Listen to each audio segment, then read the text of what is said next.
اے ایمان والو، اللہ کی نشانیوں کی بے حرمتی نہ کرو، اور نہ ہی حرمت والے مہینے کی، اور نہ ہی حرم کو بھیجی ہوئی قربانیوں کی، اور نہ ہی ان جانوروں کی جن کے گلوں میں قربانی کی نشانی کے لیے پٹے بندھے ہوئے ہیں، اور نہ ہی بیت الحرام کا ارادہ کرنے والوں کی جو اپنے رب کا فضل اور رضامندی تلاش کرتے ہیں، اور جب احرام کھول دو تو تم شکار کر سکتے ہو، اور تمہیں کسی قوم کی دشمنی اس بات پر آمادہ نہ کرے کہ انہوں نے تمہیں مسجد حرام سے روکا تھا کہ تم ان پر زیادتی کرو، اور نیکی اور پرہیزگاری کے کام میں باہم تعاون کرو، اور گناہ اور زیادتی کے کام میں باہم تعاون نہ کرو، اور اللہ کی نافرمانی سے ڈرو، بے شک اللہ بہت سخت سزا دینے والا ہے۔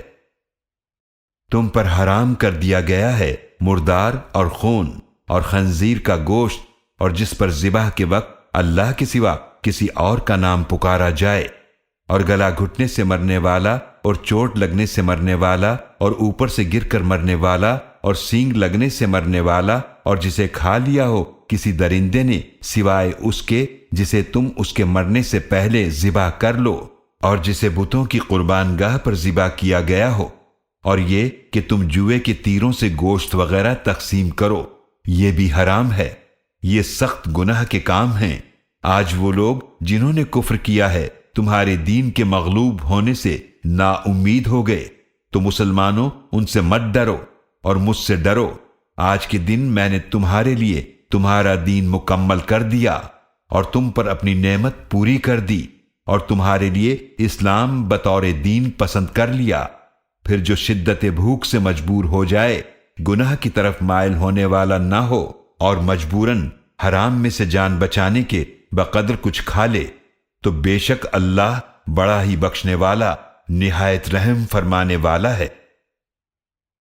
وہ آپ صلی اللہ علیہ وآلہ وسلم سے سوال کرتے ہیں ان کے لیے کیا حلال کیا گیا ہے؟ آپ صلی اللہ علیہ وآلہ وسلم فرما دیجئے کہ تمہارے لیے پاکیزہ چیزیں حلال کی گئی ہیں، اور وہ شکاری جانور جنہیں تم نے شکار پر دوڑاتے ہوئے سدھا لیا ہے،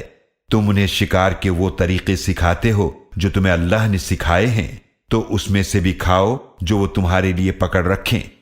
اور شکاری جانور کو چھوڑتے وقت اس پر اللہ کا نام لو، اور اللہ کی نافرمانی سے ڈرو، بے شک اللہ بہت جلد حساب لینے والا ہے۔ آج تمہارے لیے پاکیزہ چیزیں حلال کر دی گئی ہیں، اور اہل کتاب کا کھانا تمہارے لیے حلال ہے، اور تمہارا کھانا ان کے لیے حلال ہے، اور ایمان والیوں میں سے پاک دامن عورتیں اور ان لوگوں کی پاک دامن عورتیں جنہیں تم سے پہلے کتاب دی گئی حلال ہیں، جبکہ تم نے ان کو نکاح کی حفاظت میں لانے کے لیے ان کے مہر دے دیے ہوں، نہ کہ کھلم کھلا بدکاری کرنے والے ہو، اور نہ ہی کوئی چھپی دوستی کرنے والے، اور جو ایمان سے انکار کرے تو یقیناً اس کا عمل ضائع ہو گیا، اور وہ آخرت میں خسارہ اٹھانے والوں میں سے ہوگا۔ اے ایمان والو، جب تم نماز کے لیے اٹھو تو اپنے چہروں اور کونیوں تک اپنے ہاتھ دھو لیا کرو، اور اپنے سروں کا مسح کر لیا کرو، اور اپنے پاؤں بھی ٹخنوں تک دھو لیا کرو، اور اگر تم جنابت کی حالت میں ہو تو پھر غسل کر کے خوب پاک ہو جاؤ، اور اگر تم بیمار ہو یا سفر میں ہو، یا تم میں سے کوئی قضائے حاجت سے آئے، یا تم نے بیویوں سے صحبت کی ہو، پھر تم پانی نہ پاؤ تو پاک مٹی سے تیمم کر لیا کرو،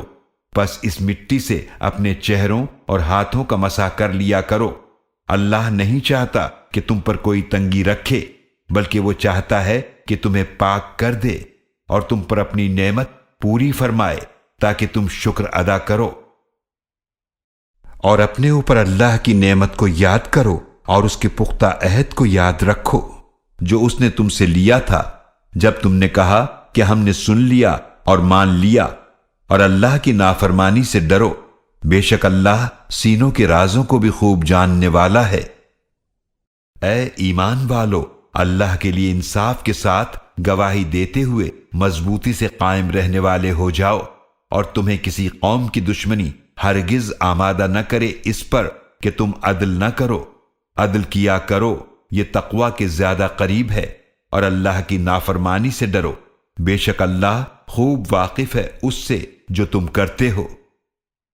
اللہ نے ان لوگوں سے وعدہ فرمایا ہے جو ایمان لائے اور انہوں نے نیک اعمال کیے، ان کے لیے بخشش اور اجر عظیم ہے۔ اور جن لوگوں نے کفر کیا اور ہماری آیات کو جھٹلایا، یہ لوگ جہنم والے ہیں۔ اے ایمان والو، اپنے اوپر اللہ کا احسان یاد کرو، جب ایک گروہ نے ارادہ کیا کہ تم پر دست درازی کرے تو اللہ نے ان کے ہاتھوں کو تم سے روک دیا، اور اللہ کی نافرمانی سے ڈرو، اور ایمان والوں کو اللہ ہی پر بھروسہ کرنا چاہیے۔ اور یقیناً اللہ نے بنی اسرائیل سے پختہ عہد لیا، اور ہم نے ان میں سے 12 نگران مقرر کیے، اور اللہ نے فرمایا کہ بے شک میں تمہارے ساتھ ہوں، اگر تم نماز قائم کرتے رہے اور زکوٰۃ ادا کرتے رہے اور میرے رسولوں پر ایمان لائے اور تعظیم کے ساتھ ان کی نصرت کرتے رہے اور اللہ کو قرض حسنہ دیتے رہے، تو میں ضرور تم سے تمہاری برائیاں دور کر دوں گا، اور ضرور تمہیں ایسے باغات میں داخل کروں گا جن کے نیچے نہریں بہتی ہیں۔ پھر تم میں سے جس نے اس کے بعد کفر کیا تو یقیناً وہ سیدھے راستے سے بھٹک گیا۔